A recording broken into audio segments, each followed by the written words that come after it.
I did the thing. I schedule myself to go live. I prepare everything, and then I start chatting, and I have 2 phone calls, and then everybody wants to talk to me for some reason at 4 p.m. So now I'm here. I'm very sorry for being late. Let me put this banner off of the screen. For those of you who are listening, we're gonna have another Excalibur presentation on screen very shortly. I will try to. I got some feedback. I will try to explain what's on the screen as much as possible. Right now, it's just me. Adrian is still missing. I think Adrian's just very busy. He's not answering my messages, so he's either tired, burnt out, or stressed out, and he'll probably need support, not more extreme work. So today is another solo session with yours truly. Today's topic is boom, boom, boom, boom, validating assumptions. So I have had a lot of conversations. I don't know what it is. I don't know if it's me, if it's my bias, but there are these moments where I meet with all of my coaching clients, and all of them suddenly have the same problem.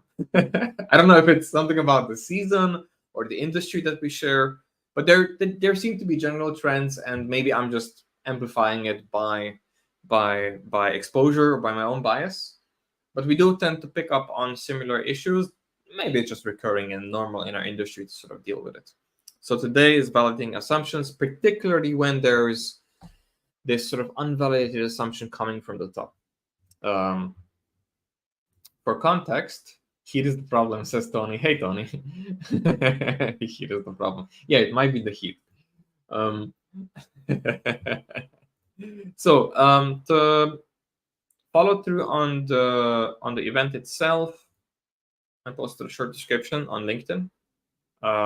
I will go back to that one to use terminology used from there. So last week we never had time for tests, and particularly managing the objections. This week we have today's session is about you do have time, but you're pursuing the wrong priorities. You might be pursuing the wrong priorities because there was a misunderstanding. Like either somebody over-communicated, over-communicated, under-communicated, or there was a incoherent signal-to-noise ratio during communication and information got lost. Following lean research, generally only 25% of the information makes it to someone when you have to hand off a material, right? So if I give you a ticket and I had 100% context, it's very likely you will start the problem at best having only 25% of it, right? So when the CEO tells you something, they might have full context. You're starting the problem with 25% of what they meant. And then you hand it off to your team, you hand it off to somebody else, you hand it off, God forbid, you hand it off to a manager that then manages it with an external team. At the end, whenever it comes to an individual contributor who actually starts working on the issue, they might only be working with like 1%, 0.5% of like overall situational awareness. And then that's when the management practices kick in, the Scrum, the capital A Agile, the certified Agile, the sort of more project management methodologies to then sort of systematize where these miscommunications happen, and then the structure gets it from 1% to 4%.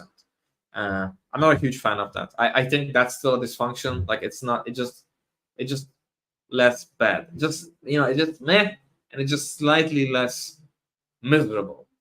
It's just a little bit optimized drudgery. What I like to do is I'm more of an extreme programming kind of guy, so we attack the middleman. So either there's too much telephoning going on, or the person telephoning is non-technical and it's just noise by negligence. Topic for today, the bullet points for today, the agenda points for today are as follows. Hang on, maybe I should put screen share. Let's put you here. Stage. Okay, stage. Stage. Okay, let me turn this off. Stage. Okay. So the text that we had was this one. This was from the post. So we said the cause for the issues that we're discussing today can have a bunch of issues. Here's the agenda. So validating assumptions, what to do when you find yourself in this, it's possible that you're already working on something that you're like quite a few steps deep into something that you thought was validated. And then you find, God damn it, we didn't validate this idea. We've actually overinvested into a failing idea, and then sunk cost thinking kicks in, and then you don't know what to do. Then should we stop doing this now? Should we finish it at least? Because usually what I tell to engineering leaders is just, cut your losses. Stop it, delete the branch, delete the code, and go work on your highest priority and your highest strategic outcome. Because the worst thing that can happen is halfway through like a large project. First of all, the problem is that you define a large project, right? So you start with, you have a timeline, you have a project, and then you learn, and it's too large. It's too large. And then you learn something important here. And it might be so important and so impactful that it might actually require canceling. But you invested this much, and you might as well, if we don't finish this, we lose all of that, and that's sunk cost. That's the sunk cost fallacy. And then you have this, keep or throw away problem. It's this, is Callaghan here? It's this restaurant analogy with stale bread, right? So we buy more bread than we eat, so we put the leftover bread into the freezer. So then this process establishes of we will put fresh bread into the freezer, and then we will get the oldest bread from the freezer so that it doesn't spoil, and then you never eat the fresh bread. Whereas you could just say, well, I have one loaf in the freezer, I just throw that away, and from now on, if I buy just slightly less bread, the bread is of much higher quality because it's always fresh, which is a very unintuitive way of dealing with the problem, right? But because everybody wins, and what you need to do is less, not more. And it's the same thing here. You just need to throw away something, incur a fixed cost, which means throwing this away, being okay with throwing this away and saying, this was a mistake, oops. And then keep this money, keep the budget here, and just keep moving on with something else. Immediately course correct. So why does this happen? And then how to prevent it from the future, of course. But why does this happen? I spoke to a lot of CEOs and leaders and engineering leaders, and usually it's this mentality of oops.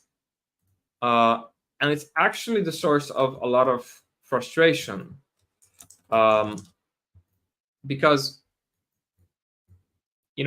what I recommend in sessions is this concept of speaking last. Right, so you will have a bias. You, the leader, you have a lot of influence, right? So it's the influence that's the problem. And what your influence does, your influence creates a huge level of bias on the team. Right, so then you have your team. Your team might be, right? Your team might be this. Wait. Then you have your team. This is your team. Right? So the influence that you have as a leader, the more influence you have, the bigger the bias, inherent bias, confirmation bias or otherwise. There's a lot of different biases. I don't want to go into deep. God damn it, why isn't it? I want to do the thing. Yes, thank you. Right, so what it will do, it'll introduce bias.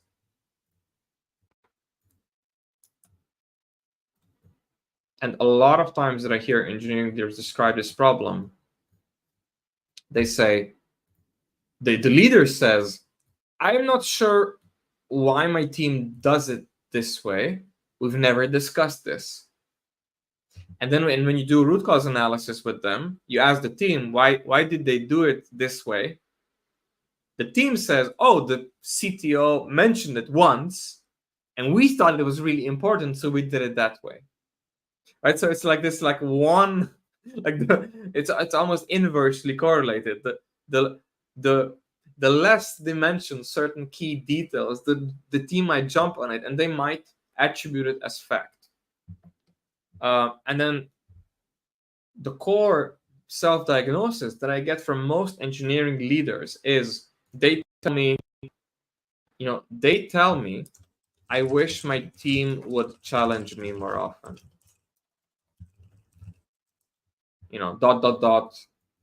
On important issues, usually, they don't want to be challenged for bullshit. But it's this idea that, hey, sometimes I say something that you guys like jump on, and I wish you challenged me on it. Whereas the team, the team thinks about this as, I don't want to be the negative guy, girl, or nagging.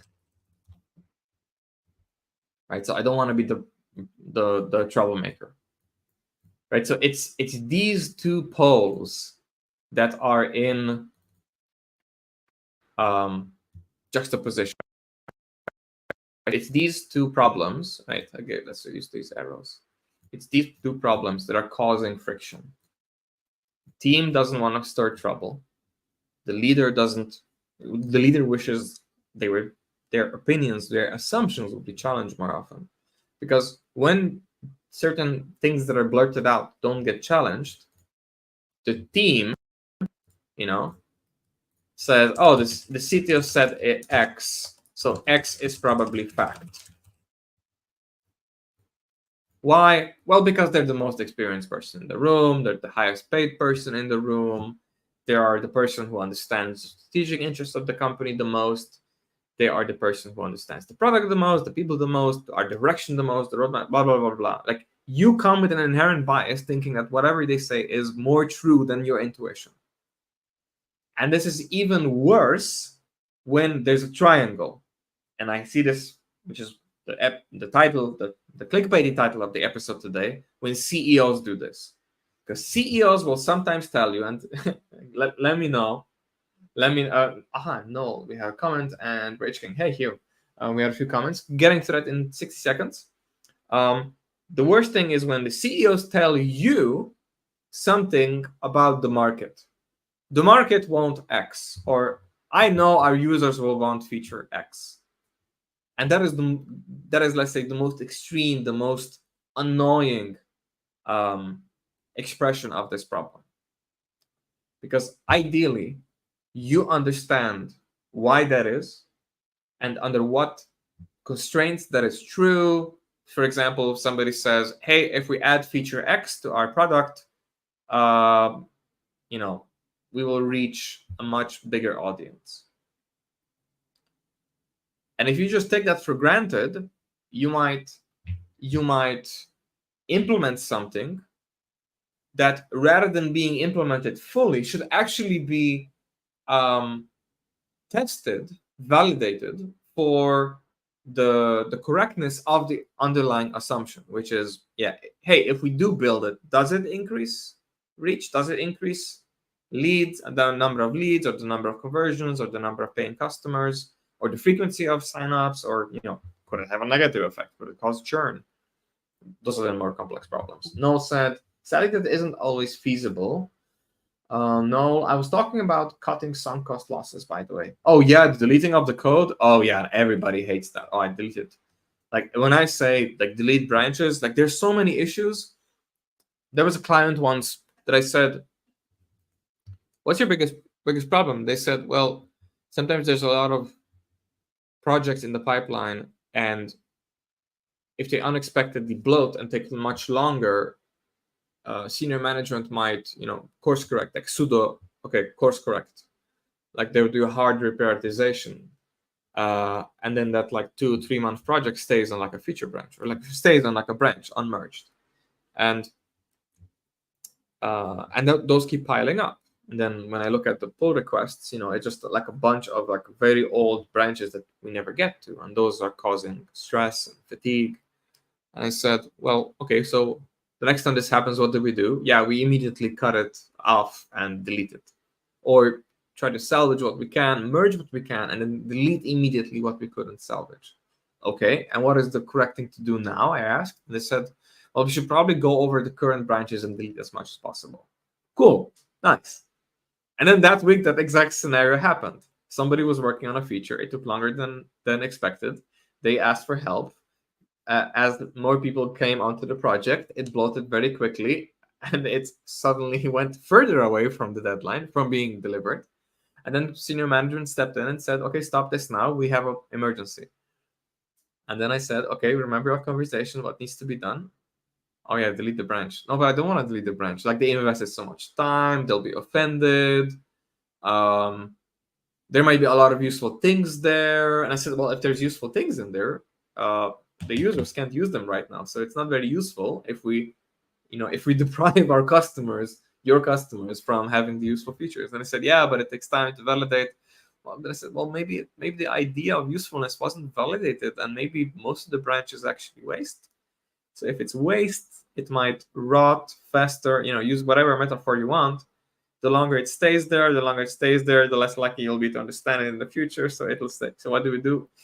Yeah, and they said, Dennis, I know we should delete it, but it's so hard. Like, it's so difficult. Yeah, so no, that's exactly. I understand. I'm not saying it's easy. When you said, sadly, it isn't always feasible. I think it's always feasible. It's a punch to the gut every time you do it. Every time you decide to, like, okay, bite the bullet, delete. Because it feels like an amputation to the team. It feels like, it's like when you play any kind of simulation game or role-playing game, and you say, okay, you know what, I'm just going to delete my sale and start from scratch, and you get that. Or if you play role-playing games or action RPGs and you play it on hardcore, right? So when your character dies, it's permanent, and you're like, it's that sucker punch, right? So it's when something has to be deleted, when data has to be sort of washed out of existence, there's always that sort of emotional attachment to it. Even when it's like a large organization, a bunch of teams, most of the teams don't even understand most of the code that's being deleted, and it's still that feeling. And it's completely irrational, and it's very real. You're not making any of this up. You're very correct that this is happening. But it has to be dealt with, right? You only have two bad options. Keep it, and it will cause problems, or delete it, and it will cause problems. Because the third bad option is continue working on it just so you don't feel guilty about not having deleted it. Because then you'll just feel guilty about working on it even further, which will increase stress, which will increase burnout, which will probably impact how well or badly you're sleeping, which will, have much worse ramifications on your quality of software than anything else you might be doing. Lack of sleep, or sleep deprivation being specific. Great comment, Noel. Thanks. Hugh, speaking last, I agree. It's well known in Amazon founding Jeff Bezos. Yeah, I think that's where I heard it being sort of quoted from the most. It's like, just, walk into the room, your voice carries a lot of weight. Speak last. Like, ask everybody for their opinion, and then if you need to say something, like, try to avoid speaking at all, like making decisions. I like to think of it as also as like heroics. Heroics are when you, the leader, jump in and you have to deal with a situation.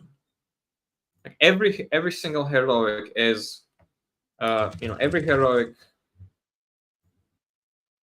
is robbing your team from being able to learn from their own mistakes,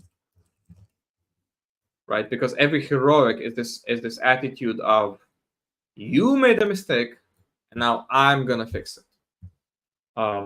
Because no heroics, please. Yes, it's a quite, which is ironically another focus of a lot of my coaching, which is just getting leaders off of this sort of addiction to heroics, or their teams, or not incentivize them accidentally, because heroics might be incentivized accidentally, right? So this misunderstanding, if the fact is not validated, it might lead to a heroic, rather than, it might lead to, if you have a timeline, and the intensity is like this, well, this at the end, this is the heroic, this is the overtime, crunch time, etc.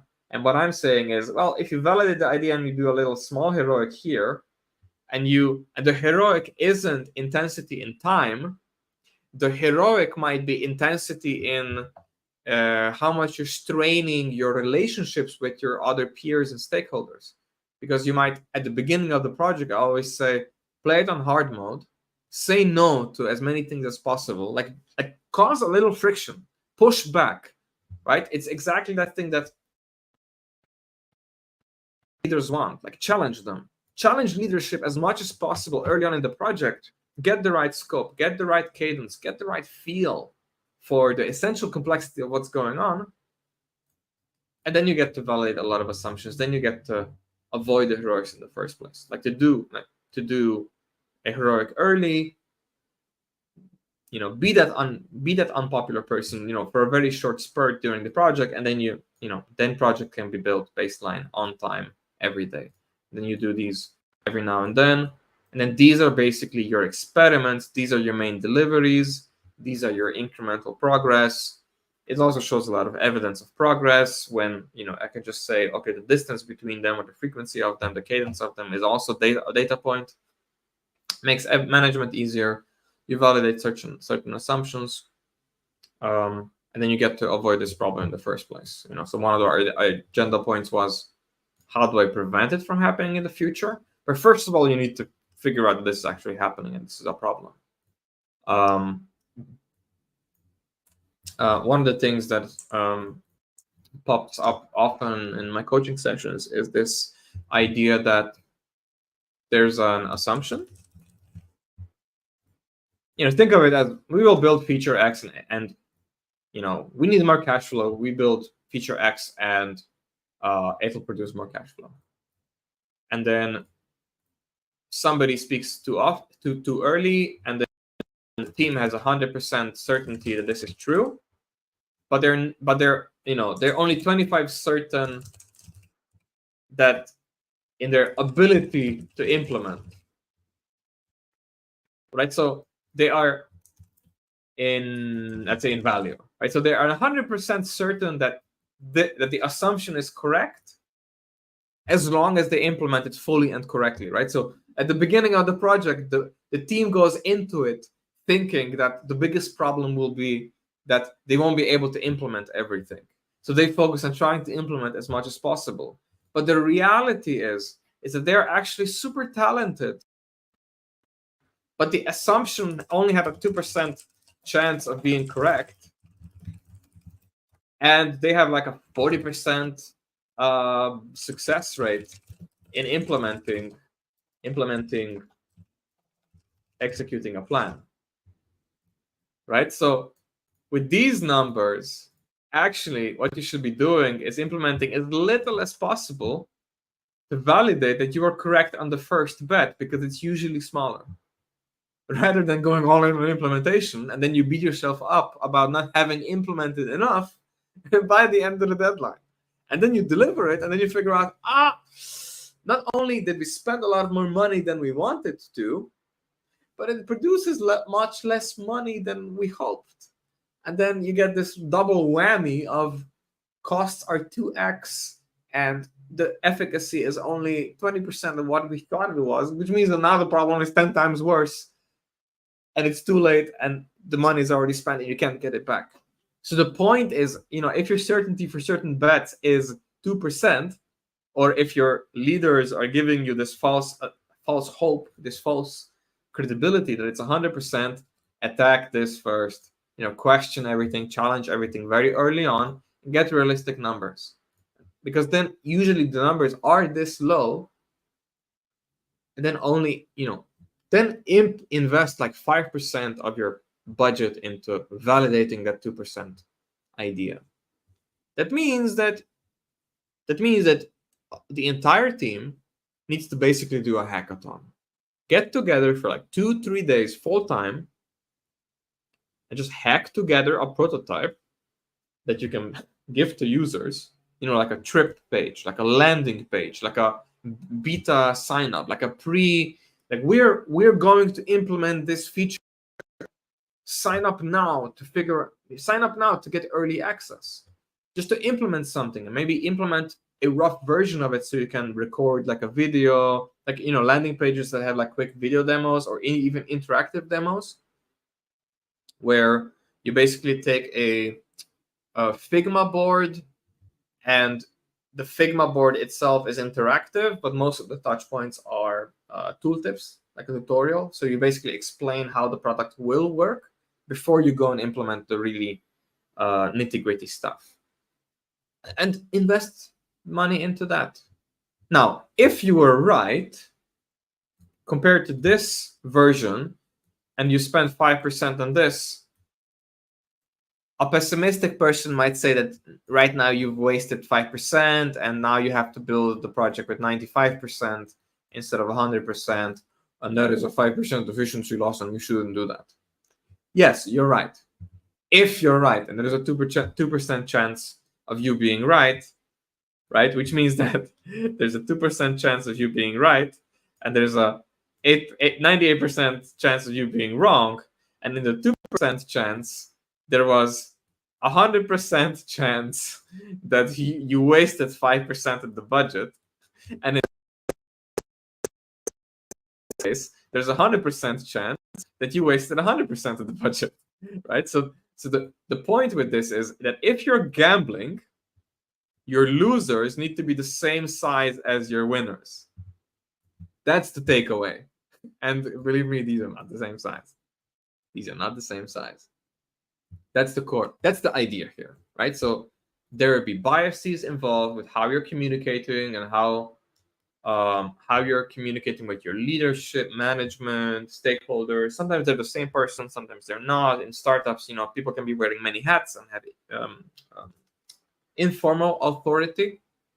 So this will pop up like overnight. Like this will happen immediately once your team grows beyond 10 people. In larger organizations, you will always be balancing of getting a 25 people operation down to 2 teams of 11 or something similar plus management. So there will be like touch point meetings in between those silos. This will constantly be happening. But it's usually, you know, at the end of the day, it's about managing the size of these bets. Your winners should be the same size cadence as your losers. Sorry, that's this part. That's what I'm hinting at. And this is a symptom of not validating assumptions. And you're not validating the assumptions because you're biased based on, you know, the CXO has said something, and you put a lot of weight onto it because of their title, stature. You don't want to be the problem person. There might be an environmental or psychological safety. You might feel unsafe speaking up. It might be safe to speak up, but you might feel that it isn't. Which is, you know, your reality is more real when it comes to your own self-censorship. So it's enough that you feel unsafe. The environment itself can be very supporting. And sometimes you'll notice this when you might hire someone new from a different company, or, you know, or one of your managers might bring on somebody they used to work with, and they come into the team and they communicate very differently. Which just gives you another signal that it's actually you blocking yourself from speaking up based on your own past experiences with your team, leadership. You know, maybe you got a bit uncomfortable, ridiculed, or even reprimanded, etc. Noel says, makes sense. I guess the scenario I was thinking of is a little different. I have a project where we went down a bad route, which is called complexity, but now it's entrenched. Too late to change. With regards to heroics, I've also seen scenarios where heroics was actually the most efficient route. Allow juniors a challenge, but then clean it up and show them what you did as knowledge share. So 2 things. Yeah, so if you go down the bad route, so the first comment, I see this often. So one of the key, for example, let's say you're doing typical waterfall. Okay, and let's make it sexy. So in case you're joining the stream right now, you'll be joining to, yeah, waterfall. Great. Someone just left the stream. Awesome. Sorry, it's just funny to me. So let's say you're doing typical waterfall. You're doing, you have assumptions here, you're doing design here, and then you're converting assumptions and design into requirements, and then and then it stagnates, and then you do this. This is usually how projects go. Now, what Noel is saying is that, yeah, if it went down a bad route, you see, if you have deployment here to test something, and then here, and then a few here, if you're working like this, then there's a huge discrepancy in how much is being thrown away and how much, from the perspective of the user, what they saw is very different here, here, and here. So if they don't see anything for like 3 months, if this is 3 months, and then you just throw everything away after you do a deploy, that sucks. Because it took you 3 months to show something. You deploy it, you get feedback that it's not working the way you thought it would. And then you now have a decision, not like rework it, keep iterating on it, despite there still being unfinished work that you had planned originally, right? So the original plan still had unfinished work in mind. Plus now you need to iterate, or throw everything away, bite the bullet, and have, just work with the sunk cost, and not deal with the, basically you could throw this away. But this thing here never gets implemented, so it never burdens you now. So this is immediate debt. This is negligent debt. Alan Holub has a new Substack. So this is deliberate but negligent debt, technical debt, right? So you said, I think we should do this, and this debt has arrived because of lack of validation early on, so it was avoidable, right? So it is not essential debt. It's not debt that's just automatically part of the equation. My answer to this would always be yes, it makes sense from this perspective, but 2 years, when this gets worse and productivity slows down, you'll be looking back at this and say, you know what, I wish we had just canceled this project. So yes, again, difficult decision. I am in these kinds of situations, I'm always leaning towards just delete the damn thing. Like, you invested a lot of budget to now have 2% efficacy rather than 90, just delete the whole damn thing. Like, there are so many things that you're wrong about, assumptions leading you astray, things over-engineered, maintenance in the future, potential security issues because you'll be probably neglecting the system. With regards to heroics, Noel says, second comment, heroics was actually the most efficient route. Yeah, so in regards to, so let's assume, let's give a definition. I don't like this brown. Let's use this brown. Let's start here. Let's say this is my timeline, and then this is, let's say this is 8 hours in a day. This is a normal day. I would assume that a team can do most of their efficient work, most of what they need to do within this time. That would be success. That they can do everything that's needed here inside this time frame, which means that they're not doing any wasteful activities which would bump their necessary time outside space, right? Like that's where I'm going off of this. Now, when you say heroics are the most efficient thing that juniors can use as a challenge, I agree with you. When you put 2-3 juniors together, and rather than working on their normal thing, the green line, they just go do like a hackathon together. Still, it respects normal boundaries, but you're not doing the green thing. The green thing, which is business as usual, like the feature development that you usually do, it stops and you do something else. Like if this is what you call a heroic, yes, I'm all for it.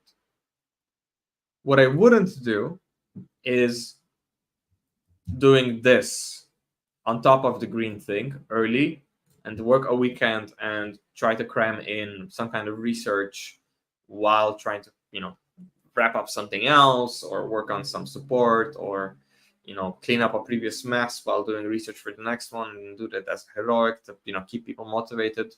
Because what generally happens is this period will immediately be followed by a slump of burnout. And if this data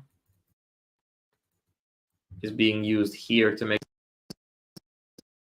decisions, it's possible that your team is sleep deprived and biased towards getting the project done sooner rather than later because they don't want this negative emotion to linger.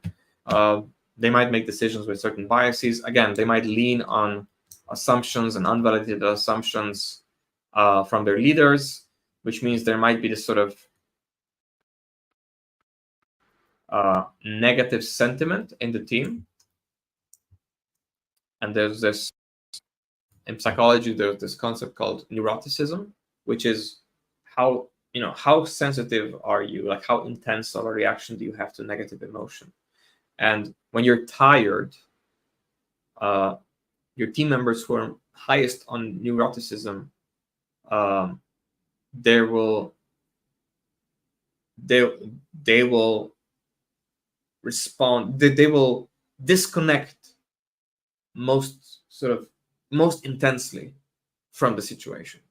They will be like, no, health, and they will just shut down, and they will do, if they're unhappy, they'll do everything to the minimum. If they're being pressured to deliver, they will cut corners, and they will then repeat this cycle of, hey, you know what? A discussion. We made some assumptions, like the CMO, the CTO, the head of product have made some claims. I don't quite understand them, but I didn't want to challenge them. It's going to be an uncomfortable decision, so I didn't voice it because I'm tired. And then this cycle repeats, right? Particularly this, right? You might invest a lot of effort into a loser, into an idea that is a loser. And then, that's ultimately what then creates these environments of self-reinforcing psychological safety, right? Because when I go into a coaching engagement, if I ask the team what they want, they will probably say, if they're in this state, in this negative mindset of like constant failure, nobody's validating assumptions, what we deliver is never good enough, we're always overworked, there's these constant heroics. If I ask them what they want, they actually won't say what they want. They might even, because what they want is to be left alone. So they want less of things, not more of things. Because they know that any kind of change will require energy. Because the resistance to change is just, there will be like a baseline resistance to any change, which will tax them even further, which means things will get worse before they get better. So it's very hard to work with a team like this because, improvement is also taxing. It'll sap more of their energy. So prevention has to come first. And, prevention is impossible without awareness, which means that the teams and the stakeholders need to help connect the dots and say, well, not validating these assumptions and letting them linger creates this kind of atmosphere, and that has this negative impact on business outcomes. And it could be this instead. And that higher standard, that vision, is then something that they have to demonstrate for themselves in being able to accomplish to then actually experience a winner. Because that's what most teams struggle with. Most teams struggle with this idea of never having been part of a great team. Sorry, most engineers struggle with this idea of they were never part of a great engineering culture, which means that they were never part of a team that looked like this. They were never part of a team that looked like this.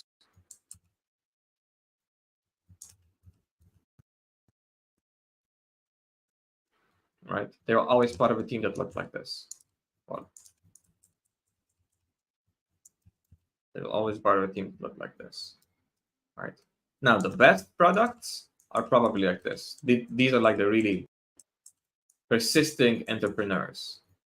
These are the, right? You get a small win. Okay, let's repeat that. Let's repeat that. Okay. Ooh, this one's a bit bigger. Okay. Let's keep going. Ooh, big L.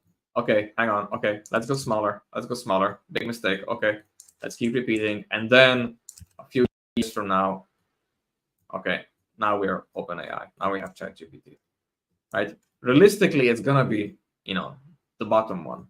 But if you're stuck here, and I tell you, hey, you need to validate your assumptions. Hey, you need to validate your assumptions. Hey, you need to validate your assumptions. Then everything I say will be nonsense because they have never experienced this, right? So we need a win. So I always tell the leader, I always say to stakeholders, the team is tired. They need a win, right? So a win means that they're delivering something the customers care about. It was on point. It wasn't over-engineered. And you were actually satisfied with how it was delivered.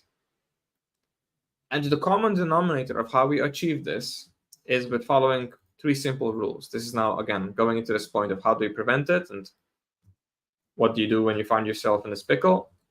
Number 1, no more heroics. No more heroics means instead of having a big L, you have a small L. You let it fail early so that you can interrupt the team and let them learn. Right? So for example, if something would fail over the weekend, you let it fail. Because then on Monday, the team has to come in and say, okay, it failed on the weekend, what can we do? Because then on Monday, at least, everybody's calm. If you're fixing it on a Saturday, it's probably 1 or 2 people in the middle of the night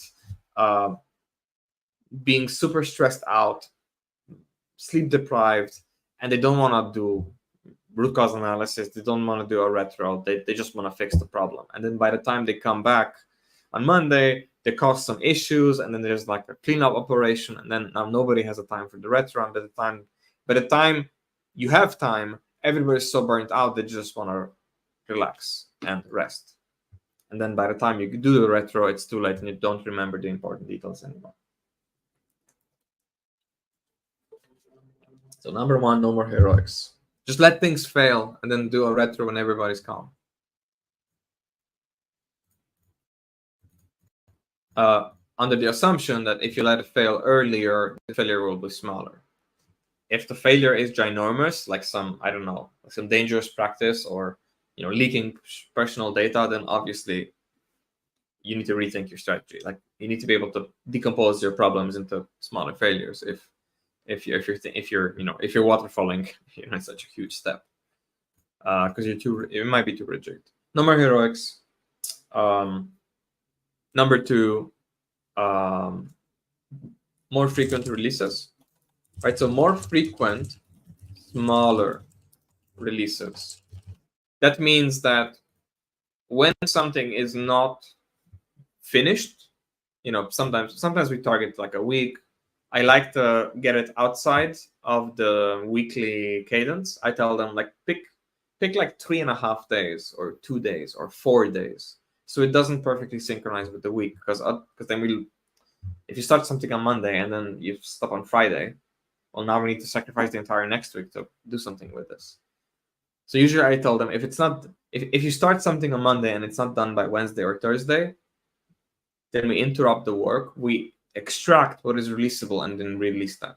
And then from that point onward, there will be a difference between what was released and what was not released. And then we start thinking about deleting those things that are not released. And over time, release cadence goes up and the amount of waste that gets deleted goes down because the team gets used to, oh, well, if I'm not releasing it on Wednesday, I might as well not write it. And then they get used to this kind of thinking of just, it's more important for me to be done with something by Wednesday rather than the whole feature being done. Why? Because I have no certainty that the feature is a winner. I need to be able to prove and demonstrate that the feature isn't one of those 2% losers, right? That the idea isn't something that just lives in the CTO's or the CEO's head and it will actually generate no revenue. Or it might have been a good idea 6 months ago, but because it took us so long to release, now there's a competitor and now the actual numbers are much lower and our cost is much higher. So now the enthusiasm has dropped and we're not really investing so much into marketing anymore. Businesses are complex. Startups are messy. Your company is going to have context that might undermine half of what I said and add some more spicy things to the hot sauce. And number 3, speak last, which means let the teams own the wins and the failures. Like, don't be the guy don't be the leader that coaches in such a way that if it's a win, it's a win because you constantly pull the lead and you pulled it in a certain direction and then you take most of the credit for the win. And when it's a loss, you jump in and you tell them what to do, and if they don't do it, then it just makes things worse, and then you do this kind of like weird heroic because you're robbing them of a learning opportunity. So speak last. Just ask them, what would you do? What do you guys want? And make sure that when you're speaking last and asking questions, when you're inviting conversation, to nuance it towards enforcing the constraints. Right? So if you had to be done by Wednesday, if we had to validate this idea by next week, what would you do? Like, if I asked you to validate this idea by Wednesday, which means I need a F yes or F no by next week, what would you build? And then let them own that decision, and then let them build it, let them deploy it, and then ask them, okay, we built it. Is it an F yes or an F no? If it's an F no, then we delete the code. If it's an F yes, then now we unlock the budget and we decide, okay, now we can build a lot more of it. But then, next big few assumption stacks, we need to validate something again, or we need to release more frequently again. But sometimes it's neither an F yes and neither an F no.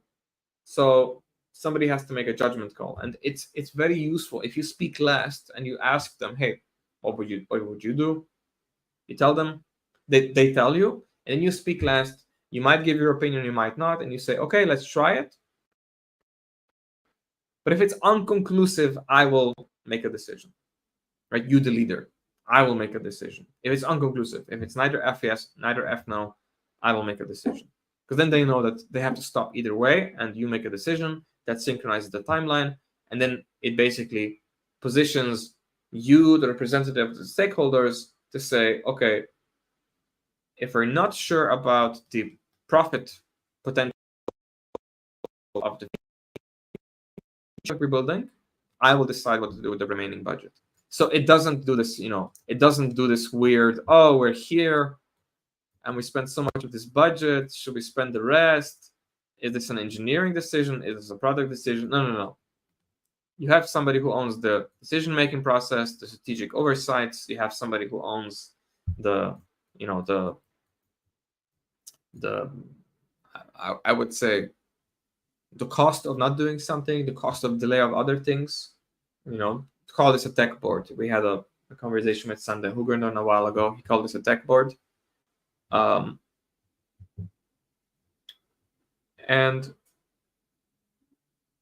just make it clear that, if progress is not going on the positive trend, if you're building something and it doesn't seem to be valuable, if it's incapable of producing revenue early, then you will make a decision. So that there isn't this, is this my problem? Is this your problem? Like, because a lot of times that I see this in startups, things get built like ad infinitum. Like, they just keep getting built, like features added, features added, features added, features added, and the engineering team thinks that the CEO or the CTO is validating the product, and the CTO is thinking the engineers are validating the product. And then usually what happens, the marketing or the sales team are actually the ones validating it against the market and say, hey guys, like, I can't Like, we're not getting any sales. Can we add some features? And that's the wrong, and that's way too late, and that's the wrong direction to have the conversation from. But that is a story for another time. I want to keep these episodes bite-sized. So to recap, why is this a bad thing? Also, you have 10 more minutes to ask questions. Drop them in chat. I will address all of them. We have like, I think 10 people live. Yeah. Pretty cool. Usually a good number for summer after a break. But I'm not complaining if it's going to be more people next time. If you want to share it with some of your buddies, if you want to subscribe on YouTube or like the channel, like the episode, go ahead. I would really appreciate that. So the key takeaway for today is that why is validating assumptions important? Well, because grounding yourself in reality is the only way how you will prove that you are actually making progress. That you're not just spending percentages of your salary on nothing. That you are actually serving customers. That you are actually getting closer to the finished product, or at least to exploring the value stream of your company, without producing waste. Features that are unused, entire initiatives or roadmaps that are being unexplored because somebody's over engineering something. So sort of everybody gets down to the same page to the same level of risk. So there isn't one person playing a really risky game and everybody else is kind of playing it safe. Also, if you're not validating assumptions, then it's possible that so if there's no mechanism of validation, you, the engineering team, the engineering manager of this team, you will lose the muscle. So you will sort of lose the habit of how to validate, how to talk to your customers. You will lose the relationships, the trust of your customers. The muscle memory of actually what are the action steps and what is the procedure and what is the timeline of actually getting feedback. You'll lose a sense of the market, of your target audience, which means that when something gets said in meetings and it's an unvalidated assumption, or it might just be blurted out, or the numbers might be way off, somebody says, oh, there's a 40% increase in revenue that we're hoping to get if we implement feature X and Y. Well, we went to a conference and they said we can get like 10,000 more users if we implement X and Y. Those are unvalidated assumptions. Those need to be validated. If your team doesn't do them, then you'll be biased towards not validating assumptions, because validating assumptions is that thing you haven't done in a long time, and then it's hard, and then the longer you don't do it, the more you'll defer it, and then the more you defer it, the longer it just this downward spiral. What to do when you're in this situation? You can follow these 3 steps. If you're the leader, this is me basically coaching plus therapy on with every single coaching session in the first few weeks. No more heroics. No more heroics, meaning encourage small failures. Like let the team own and experience failure, and then show them that it's okay, and now you can course correct and do a retro and sort of postmortem if you need to learn something, learn from failures, because then small frequent failures will turn into big wins over the course of time because the team is learning. More frequent smart releases. So if you fail to deploy something this week, stop what you're doing, extract what's deployable, feature flag it if you need to, and merge it, push it. Cadence might vary for you. It might be a week, it might be a day, it might be an hour, it might be it depends on what your large is and what then your next smaller increment of that is. Usually it's from a few weeks to a week, or from a few weeks till Wednesday, or from a month to a week, or from a few weeks to a few days. There are diminishing returns, like going from a day to like sub-day from a day to a few hours. There's like heavy diminishing returns, like you might actually release more frequently, but if it's not fully automated across the entire organization, you might not actually benefit anymore from speed.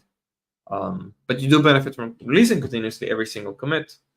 Once you get there on like a organizational scope, but in this sort of transitioning period, there are diminishing returns on like going way too small, way too quickly. There are bigger fish, right? So there are bigger issues once you get down to like an hourly or daily cadence. And number 3, speak last, right? So encourage more collaboration.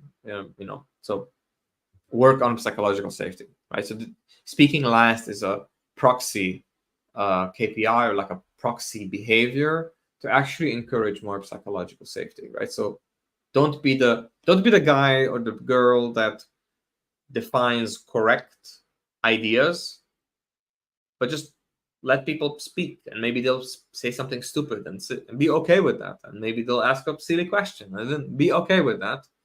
And then once you get everything, you might actually have a tendency to over prepare for meetings, and then once you hear the opinion of everybody on the team before having voiced your own opinions, oftentimes you will change your mind. So be open for that. If you speak first, you rob yourself and your team of that opportunity. Because speaking last will also make the team feel as if they were the ones that spoke first. So if you say yes, do it, they will feel that they're in charge, even though it's like a team decision. Like the company ultimately owns the code and the responsibility, but they will have a personal commitment to a personal attachment, a personal sort of sense of purpose with whatever is being decided. That's very powerful. So this is your tiny coach. It's a very simple list. And if you're just a senior engineer or just an engineer, you don't need to be a manager to show some leadership qualities. Maybe you're an engineer that talks too much. You can follow the same list and it still applies to you, and you can still benefit from the same things. One caveat, though, regarding speaking last, there's this great. So from Tim Berglund, I learned this great detail. This is great advice for yourself, but be careful of like giving it in front of the team, right? So generally, psychological safety issues will come in 2 forms: people who don't speak and people who speak too often. So when you're asking, so you're speaking last because you want your team to speak more often, right? So you're making yourself speak less. So ask them to speak up publicly. But if you have one person who speaks too much, ask them to speak less or to speak less, like yourself, privately. Don't ask somebody who talks too much to talk less, because the people who don't talk, they will also take the message in, and they will also then talk less, right? So just be careful about that. Like these two, the 2 extremes do not have the same solutions, right? So ask to speak up publicly. An over talker, over communicator, ask them privately, one-on-one, prior to the meeting, please. Not after that. No, just okay. And then how to prevent it from happening in the future. Again, everything, connect the dots, write down these assumptions. If you have architecture decision records, that's a very great place to write down confirmed or denied assumptions. Conduct postmortems, conduct premortems if needed, and document key decisions. Don't use your Jira board to like have like an endless wish list of backlog items. Actually use it to have some tickets that said, hey, here's what the ticket was initially, and then update, we've decided to X, and you close the ticket.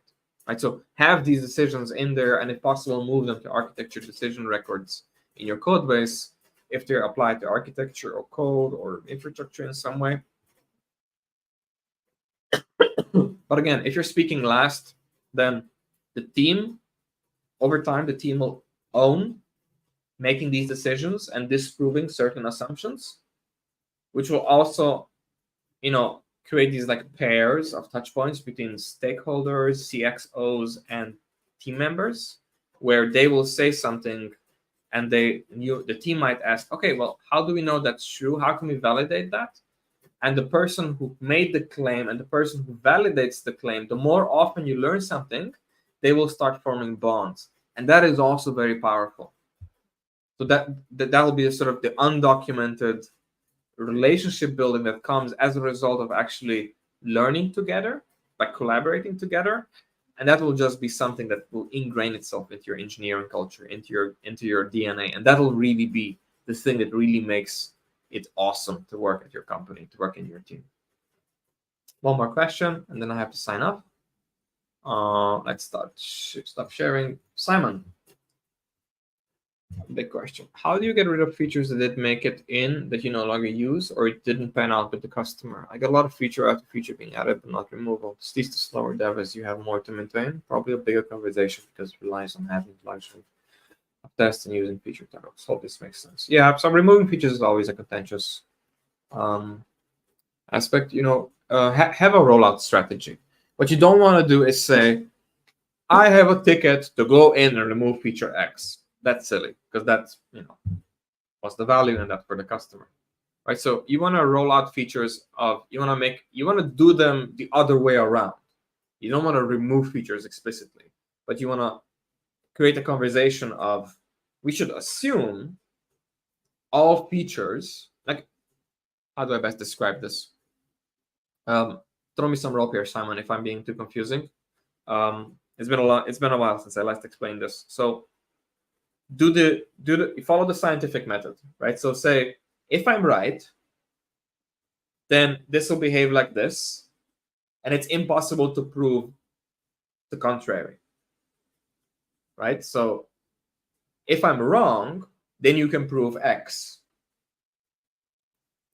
right? So if I build a feature and I have analytics for it, if nobody uses it, analytics will show 0. Right? So you start with these assumptions. If that's the case, I will iterate on it. If the trend line is negative or persisting at 0, we will then remove the feature.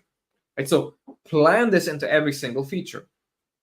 Right? So rather than thinking, okay, at what point do I remove features? Just assume that every feature has to be potentially removed and plan to add them in such a way that you say, you know what? This feature is probably a waste of time. How do I know that's not true? Or how do I confirm that this feature is a waste of time? Well, this feature is a waste of time if I build it, deploy it, and nobody uses it. Okay, how do I prove that? Well, by having some usage metrics, or sometimes you don't need usage metrics. Sometimes you just deploy something that the deployment has like a task workflow. The task workflow creates some entities in the database. Then you can say, well, if none of the task entities get created in the database, if the table has like 10 records after a week and you expect 10,000, then this feature now needs to be flat, it needs iteration, needs analysis. If there's no progress, we remove it. Right? So just start from this area. Assume it will have to be removed. So put in touch points of what needs to be true for you to keep it. And then if you don't make those checkpoints, after 2 or 3 of those, you just automatically remove it. So that the team then has evidence of, oh, this feature has failed a lot of product validation checkpoints. It's safe to remove. Or it got feature flagged, or it got flagged down, and then you have evidence. Somebody might be keeping a log of product decisions inside the code base or adjacent to where you keep your feature flags, and then say, oh, this is an experiment. We tried it, didn't pan out. We tried it, and we tried tweaking something, and it didn't work out. Then we added a drastic change. That was kind of okay, but now it's something completely different, and now we're just gonna feature flag it off. As long as you have this log of, we tried, it didn't work, we tried, it didn't work, we tried, it didn't work, and then feature flag off. Now, as long as you can find this in a very open, transparent way, the developer can safely remove everything behind that feature flag. Right? So you just want to make sure that the ecosystem is driving your engineering efforts towards this. And again, there might be complex features where it might not be obvious where the boundaries are and who's running the experiment. But again, that is generally happening when product stakeholder, the product, the business, and the engineering team are sort of divorced. So somebody in product is being an agent for an experiment conducted by somebody in business, and the engineering team is not talking to the business, and the engineering team is only talking to the person who owns the experiment. And that's really difficult, right? So here again, let the experiment fail, do a postmortem, and then figure out that, oh, actually, we had no KPIs to keeping the feature, right? So never mind allocating time to remove it. What we failed to do is defining KPIs that say we will keep this feature if it's above, if this is true, right? So, or we will remove this, like this feature is useless if X is true. X true being if signups are less than 100 after 2 weeks, we remove this feature. Or we will flag it as unsuccessful, and then we will iterate on it. Google is notorious for being an aggressive feature cutter, even to the point of disgrunting users. Google has this very well figured out. They build something, they say, if it's not Google scale, right? So if it doesn't tick these boxes, we remove it. And there's like this Google graveyard, or the graveyard of Google, right? Where every Google product that got cut is up there. And it's like 300 or 400 services. Like Google is an extreme case. But you can simplify this process. I can say, think about it in everyday life. When I sign up for like a new, I don't know, dancing class or something, I don't tell myself, okay, I will sign up for 3 months and then I cancel, or 2 months and then I cancel. No. I say I will go to one session, and if it's really bad, I don't go again. If it's not really bad, I go again. But that doesn't mean it was really good. It just means that I go again so that I expose myself to more positive experiences. And then over time, I see, okay, did those positive experiences happen? Right? So I have 2 checkpoints. Was it really bad after only 1 session? Yes. Okay, I stopped going. Okay, after 4 sessions, was there anything very memorable? If no, then I stopped going after 4, right? So you want to get that cadence down. You want to sort of build the muscle of inviting your team, your product people, your business people to say, okay, like what is an F no early on, and what is the FPS that we're looking for? And just have those 2 checkpoints. And sometimes you can granularize this down. You might have product people doing A/B tests on the side, to tweak either end, to make it less bad or more good. Better, sorry. Yeah. So Simon, let me know if that answered the question. I'm putting it on screen again for those of you who are viewing live. For those of you listening on the podcast, the question was, how do you get rid of features that didn't make it or that are no longer used? Obviously, if you're talking about features that have been sort of historically like a legacy system being in the product for like 2 years, 3 years, and it was really good and it passed the checkpoints, and then usage dropped, that requires like a deeper introspection, because maybe usage dropped because the market changed, maybe your product strategy changed, maybe the feature was really good but your support strategy wasn't, right? So maybe, right, so the acquisition was really good but retention was bad. Anything on like a larger time horizon requires introspection from the lens of the business itself, not just engineering. Oh, a reply from Simon. Thanks. That's the problem. We don't have feedback for several months to roll out. Yeah. But yes, you've covered it spot on. I like the way you've covered the way to disable the feature to go behind it. Yeah. So, first of all, you want to name the feature flags in such a way such that if the feature flag is true, it's on. And then have them be on by default. And then make it, you want to document that a feature flag was true, it went out in production, and then somebody deliberately disabled it. Right? So what I like to do is, if you're having like cowboy feature flags and something like PHP, for example, define a constant. Right? So define value objects of unreleased, and that's false, and removed, and that's also false. Right? So they will end up in the same value for the feature flag, but they carry different semantic meaning. and you want to capture that a feature was published and then removed, discontinued. It's not false because we're shadow launching it and it's not live yet, but it's false because we have deliberately removed it. And that should be visible somewhere on the line in the code base that defines the feature flag, or in the configuration software of the feature flag, either a comment or like a change log with the reason, or somebody's notes on product features and the pace of product feature development. Usually you can do this in like epics and things like Jira, right? So you want to capture the sentiment of what was the trend of the feature flag. It was being rolled out, more people, poof, discontinued, right? You want to capture that so that then when the developer sees, hey, is this feature flag permanently off? Yes. So then I can probably safely remove it. Or at least remove it, make a patch, make a diff, and then just, archive it somewhere in case somebody needs it for some reason in 2 years. You have Git, you have version control, use version control. Just remove code, please. That is dead. Even better if you can have like some kind of linter system where you say, this feature flag has been off for a long while. Feature flag went off 3 months ago. Maybe it's time to alert somebody to clean up. But then, that's for large teams, large corporations, enterprises with a lot of platform engineering and automation. Don't overthink it. Keep it simple. Okay, that's all. That's all for today. Thank you for, again, I like these sort of more chill streams. We had about 10 people on, 6 people communicated in chat. So like for me personally, like viewer numbers are lower, but like the rate of engagement is like, it feels more like a, like a round table, like a little bit of impromptu coaching. So thank you so much for participating, for collaborating. Thank you for the comments. I do need to, it's dinner time and my mother-in-law is with the kids, so it's time to go into super dad mode. I will send you off with some elevator music, and I'll see you all next week. If you have any comments, subscribe, like on any channel of your choosing. On LinkedIn, I appreciate if you would repost it. It's even meaningful if you do it for all the events like this one.